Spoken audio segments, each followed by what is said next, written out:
everybody, welcome back to my YouTube channel where we discuss Western stuff, ranching, cowboying, music, and the whole works. And in this video today we're going to talk about barebones ranching versus white fence ranching. So let's jump in. GoPro, stop recording. Ride on through time, far off the cities, they whistle and whine. Dream like these of peace, dream like this song. So we've all seen those operations where the owner or the company or whoever runs the place, they've been given express conditions to not build up their property. They are running the ranch solely for profit. They're doing this because they want as much money as possible, and in my opinion, they're probably not thinking too much about the future. They just want money in the pocket now. And a good example of this would be their fences are run down, their chutes are breaking, their buildings are dilapidated, but yet somehow they manage to have 1,000, maybe less than that. They somehow manage to have 500 to however many thousands of head of cattle. They got bulls running all over the place, and I mean, it's worn down, it's dilapidated. They failed to take into account there's like a specific word for it, but where you put money back into your company or your business. And I call these the bare bones operations. They don't build up their buildings. They don't. Yeah, you guys get the picture. I just think, personally, that's not my style, but I could see how it could be a style for some people, because one aspect of it that's good is that you are getting the most profit. You're literally just receiving profit. You're not putting money back in. And this is really good in the short term because you could be bringing in $100,000 to $200,000 a year. Whereas a white fence rancher or farmer, they're probably not going to be bringing that in because they're putting the money back into the land. Another upside of this style is that you don't care what your place looks like. So people come, I mean, it's probably not going to be a touristy thing. Not a lot of people are going to like that. I personally would like that, but it would be fine. So the third thing that is good, that's a benefit to the barebones style, is property taxes. If you let your property go, you will pay less in property taxes to Uncle Sam, which is a good thing, because you will then be able to keep that money and do whatever you want with it, which you're not going to be putting it back into your place because you want to keep those property taxes down, and you've already established that you don't care what your property looks like. Some downsides to it is it's not sustainable. If you run your place into the dirt, it's not sustainable in the medium term to long term. You're going to have problems with animal health. You're going to have problems with finding workers to work there. So nobody wants to work in a place that is run down and crappy, unless they're your family, of course. Then they have to. Another downside to it is that if you're just running it for profits, there's no room for growth because you're not putting those profits back into the ranch or farm.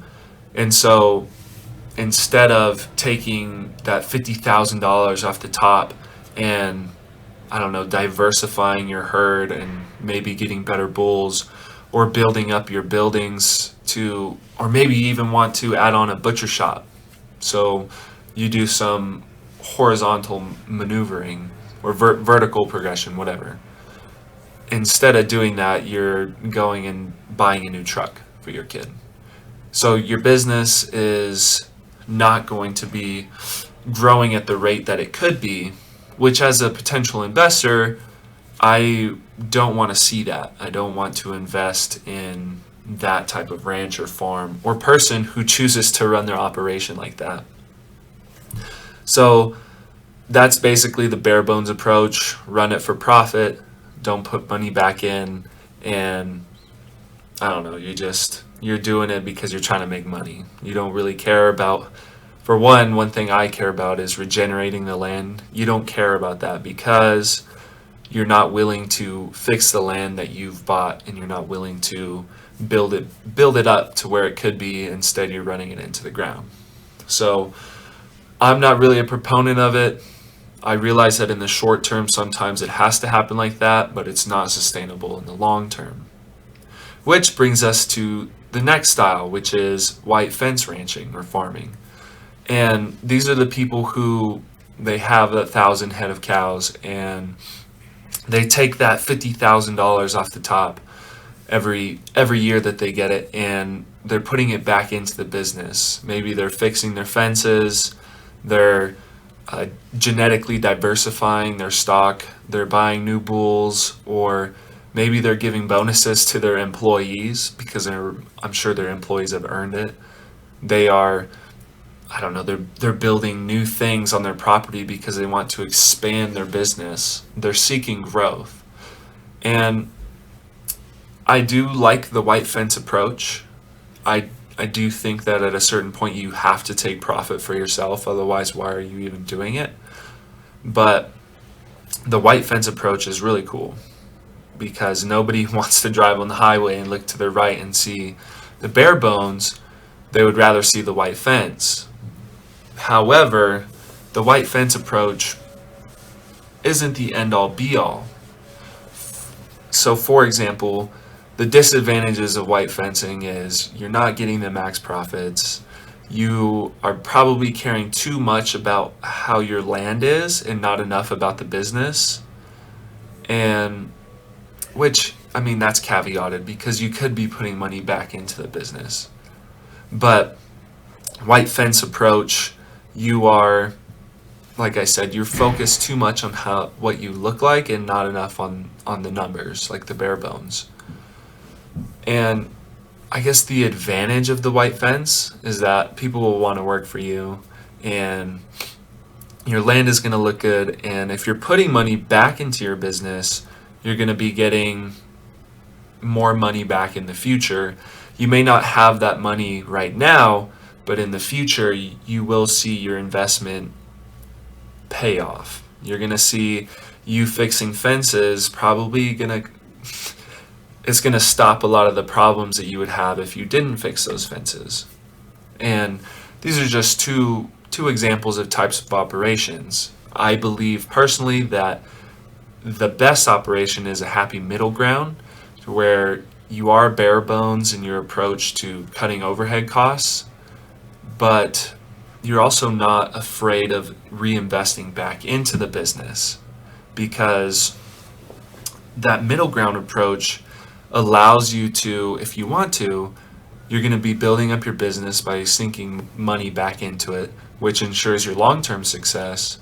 But you're also going to be able to take profit in the short term and provide for you and your family because you are cutting overhead costs and taking it from here to here.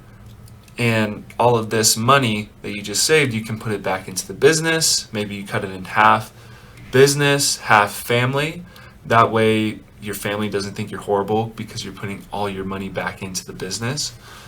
So I think you have to find that happy medium to where you're building up genetic diversity, you're managing your land well, you are seeking to grow as a business, but you're also taking profits. And I mean, that's really how to have a successful ranch or farm, or one aspect of it. I'm not going to say that this is the only way, but you have to change your mindset from bare bones and white fence and seek something more in the middle if you want to be competitive today. And I understand that a lot of people go either full bare bones or full white fence, but I mean, reasonably, that doesn't make sense because you want profit and you want long-term success. So with that, I will leave you and just say like and subscribe to my channel and like this video. And I thank you all for watching this, especially all my loyal subscribers who aren't necessarily into this. They just like me because I'm awesome. So have a great day. Stay tuned for more videos. Adios.